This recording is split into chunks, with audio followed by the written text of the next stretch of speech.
I am the Tofu Golem. Please enjoy the video. You start by preparing and immediately running the system file checker. Open Command Prompt as administrator and accept the UAC prompt. That gives you the rights needed. Make a quick system restore point so you can roll back if anything goes wrong. Then run sfc/scano and let it complete. This scans protected Windows files and replaces corrupted versions with cached copies, which fixes many issues without further steps. Once SFC reports errors it cannot fix, run dism to repair the component store. You type dism/online/cleanupimage/restore health. This reaches out to Windows Update to download healthy replacement files, so make sure your internet is stable. The process can take 10-30 minutes depending on system speed.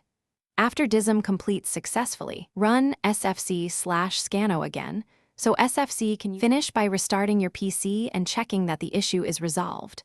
Open Event Viewer or Reliability Monitor for remaining errors.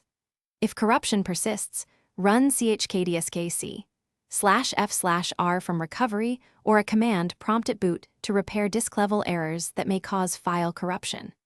If disk repair shows bad sectors or repairs fail, restore from your backup or perform a clean Windows reinstall. Troubleshooting tip: if dism cannot access Windows Update, mount a matching ISO and use /source to point dism to a local image.